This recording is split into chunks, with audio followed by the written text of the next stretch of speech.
രാവിലെ തന്നെ കണ്ണാടി നോക്കിയിരുന്ന് അലക്കി വെളുപ്പിക്കുകയാണ്. ഇന്നലെ അത്രയും കള്ളത്തരങ്ങളെല്ലാം കാണിച്ചിട്ട് ആ അനുമോളെ ഇത്രയും കൂടെ നിന്ന് ചതിച്ചിട്ട് നേരം വെളുത്ത് എണ്ണിച്ചിട്ട് കണ്ണാടി നോക്കിയിട്ട് അലക്കി വെളുപ്പിക്കുകയാണ്.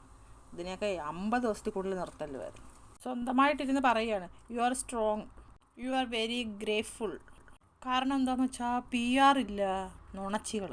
അത്രയ്ക്ക് ഹേറ്റും PR സാധനങ്ങളും ഒന്നുമില്ലാതെ ഇവിടം വരെ എത്തിയില്ലെന്നാണ് പറഞ്ഞു വരുന്നത്. അപ്പോൾ സംതിങ് സ്പെഷ്യൽ, അത് സത്യമാണ്. നുണ പറയാനും ഇത്രയും മനുഷ്യനെ അങ്ങോട്ടും ഇങ്ങോട്ടും തമ്മി തല്ലിക്കാനും ഇത്രയും സ്പെഷ്യൽ അവിടെ ആരും വന്നില്ല ഈ വർഷം. വീണ്ടും കണ്ണാടി നോക്കി പറയാം, യു ആർ സ്പെഷ്യൽ. നിന്നെ കുറേ പേര് തള്ളി പറഞ്ഞിട്ടുണ്ട്, അണ്ടർസ്മേറ്റ് ചെയ്തിട്ടുണ്ട്. എന്നെ തകർക്കാൻ എൻ്റെ മൈൻഡിനല്ലാതെ ഈ ലോകത്ത് വേറെ ഒന്നിനും പറ്റത്തില്ല. സത്യം, അച്ഛനും അമ്മയും കളഞ്ഞിട്ട് പോകുന്നവൾക്കൊക്കെ പിന്നെ എന്തോന്നും മൈൻഡാണ്. അതിലും വലുത് എന്ത് ചെയ്യാൻ, ആര് ചെയ്താലും ഇവിടെയൊക്കെ ദേഹത്ത് ഏക്കുവോ? അത്രയ്ക്കും തൊലിക്കട്ടി ഉള്ളവന്മാരാണ് ഇവിടെയൊക്കെ. എൻ്റെ മൈൻഡ് തളരാതെ ഞാൻ നോക്കണം. I don't like cry in front of people.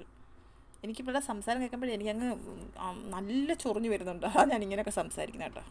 Because അത് എന്നെ ഭയങ്കരമായിട്ട് ഡൗൺ ആക്കും. എനിക്ക് ഭയങ്കര കുറവാണ്. ബിക്കോസ് എനിക്കിപ്പോഴും ആ ഒരു സ്ട്രോങ് ഗേൾ ടാഗ് ലൈൻ അതാണ് എനിക്ക് വേണ്ടത്. I hate it cry. എനിക്കറിയത്തില്ല എത്ര നല്ല നല്ല മനുഷ്യന്മാർ എന്നെ ഇഷ്ടപ്പെടുന്ന ആൾക്കാരുണ്ടായിരുന്നെന്ന്. ആർക്കും ഇഷ്ടപ്പെടും ഈ മാതിരി സ്വഭാവം കൊണ്ട് കിടന്ന കുത്തിത്തിരിപ്പായിട്ട് കിടക്കുന്നു?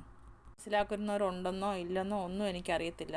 ഇപ്പം 100 ദിവസമായി സ്ട്രോങ് ആയി നിൽക്കും. കണ്ണാടി നോക്കി അങ്ങ് അലക്കി വെളുപ്പിക്കുകയാണ്. ഇന്നലെ ആ അനുമോളിരുന്ന് കരഞ്ഞിട്ട് ചോദിക്കുന്നു, നൂറ നീ പറ ഞാൻ എൻ്റെ ചേച്ചിയുടെ നമ്പറില്ലേ തന്നിട്ട്. എന്നിട്ട് നിങ്ങൾ തമ്മിലുള്ള പ്രശ്നം നിങ്ങൾ തമ്മിൽ തീർക്കുക. എനിക്കറിയത്തില്ല മോളെ. ഇങ്ങനെ പറഞ്ഞ് അഭിനയിച്ച് അക്ബറിൻ്റെ അടുത്ത് പോയി കൊതിഞ്ഞോണയും പറഞ്ഞു കൊടുത്തിട്ട് ഓടി വന്ന് ആ അനുമോൾ എഴുതി കൊടുത്ത പേപ്പർ കൊണ്ടുവന്ന് ഡസ്റ്റ്ബിന്നിൽ കളയുന്നു.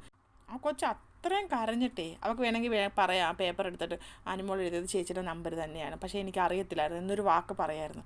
ഇത്രയും വൃത്തികെട്ട കളി കളിച്ചിട്ട് പിന്നെ ഇരുന്ന് വിളിപ്പിക്കാൻ നോക്കുന്നു. ഇവിടെയൊക്കെ പിടിച്ച് പുറത്താക്കേണ്ട സമയം കഴിഞ്ഞ് ഇപ്പോൾ വരും അമ്മായി എന്ന് പറഞ്ഞ് കുറേ എണ്ണം. അപ്പോൾ ശരി, അടുത്ത ലൈവ് അപ്ഡേറ്റുമായിട്ട് ഞാൻ വരാം. ഇഷ്ടപ്പെട്ടാൽ ലൈക്ക് ചെയ്യുക, കമൻറ്റ് ചെയ്യുക, സബ്സ്ക്രൈബ് ചെയ്യുക.